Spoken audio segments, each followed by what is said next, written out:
अनीता चौधरी और न्यूज़ अड्डा इंडिया पे आप सभी का स्वागत है। जय भारत, जय हिंद।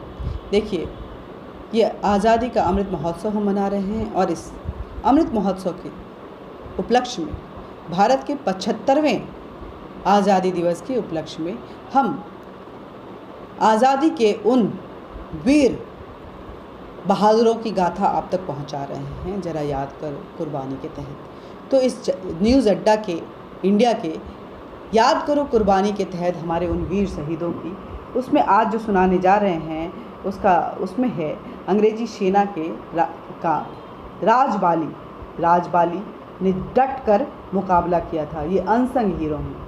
इन्होंने अपने देश के लिए सर्वस्व न्यौछावर किया, लेकिन शायद इतिहास के पन्नों में वो जगह उन्हें नहीं मिल पाई। लेकिन आज हम आपको बताने जा रहे हैं इनकी उस बहादुरी की, उस जज्बे की कहानी। इस साल जब पूरे देश में आज़ादी का अमृत महोत्सव मनाया जा रहा है, तब भारत माता को अंग्रेज़ों की गुलामी के गहवर से मुक्ति दिलाने के लिए क्रांति का बिगुल फूंकने वाले क्रांतिवीरों की प्रासंगिकता और बढ़ जाती है। इसी में 1 अगस्त क्रांति है, जो बहुत फेमस क्रांति रहा था। अगस्त क्रांति की अगर बात करें तो राजबाली यादव के बिना ये अधूरी समझी जाती है।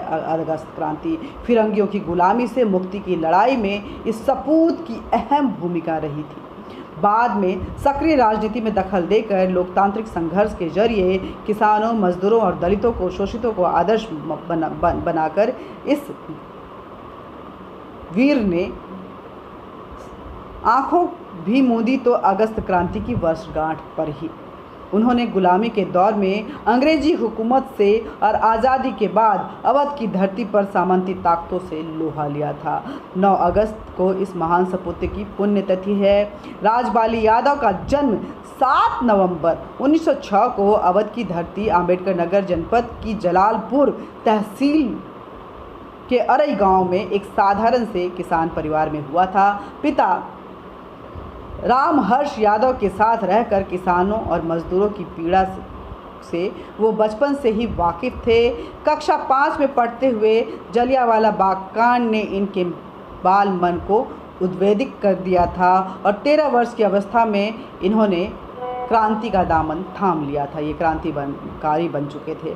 अंग्रेज के विरुद्ध तत्समय के किसी भी आंदोलन में हमेशा आगे रहे राजबाली यादव के मन में 1930 की पहली बार जेल जाने के बाद जेल की दहशत भी समाप्त हो गई थी।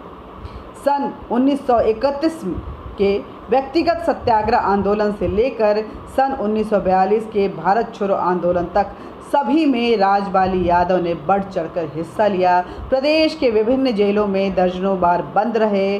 अंग्रेजों के जुल्मों के सितम को बर्दाश्त कर आज़ादी के तराने गाते हुए तिरंगे की शान, इस देश की मान बढ़ाते रहे। साहस और आत्मबल के बदौलत फैज़ाबाद, हरदोई, जौनपुर, लखनऊ और उन्नाव के जेलों के मजबूत दीवारों भी उन्हें ज़्यादा दिनों तक कैद नहीं रख पाती थी। तत्कालीन फैज़ाबाद जनपद कि पूर्वांचल में स्थित राजे सुल्तानपुर थाने पर लगे यूनियन जैक को फाड़ने और तिरंगा लहराने के जुर्म में तत्कालीन अंग्रेजी हुकूमत ने राजबाली यादव को जिंदा या मुर्दा पकड़ने का फरमान सुनाया था। इस पर इनाम भी घोषित किए गए थे, मगर वे पुलिस की पकड़ से दूर रहे। क्रांतिकारी पक्ष की ही तरह इनका सृजनात्मक पक्ष भी मजबूत रहा।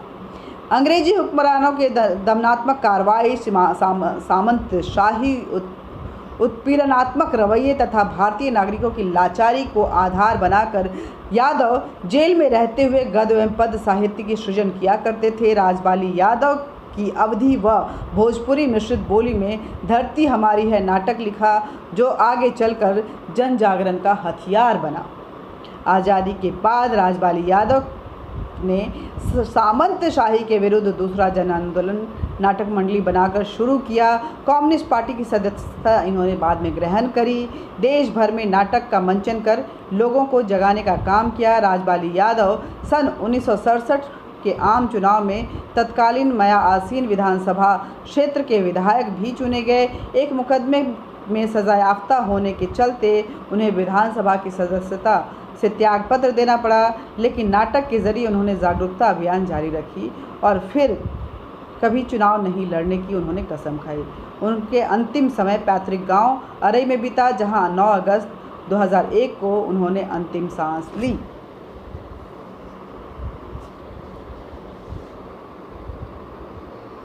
तो ये थे राजबाली यादव और ये थे उनकी कहानी आज़ादी को लेकर के। आज़ादी की इन कहानियों के साथ हमारे साथ जुड़े रहिएगा और ऐसे जो वीर गाथा है उनको सुनते रहिएगा। लेकिन हमारे चैनल न्यूज़ अड्डा इंडिया को ज़्यादा से ज़्यादा सब्सक्राइब जरूर कीजिएगा, वीडियो को ज़्यादा से ज़्यादा शेयर कीजिएगा, लाइक कीजिएगा और बेल बटन दबा दीजिएगा। आज़ादी के इन मतवालों के नाम अपने संदेश कमेंट बॉक्स में ज़रूर छोड़िएगा। जय हिंद, जय भारत।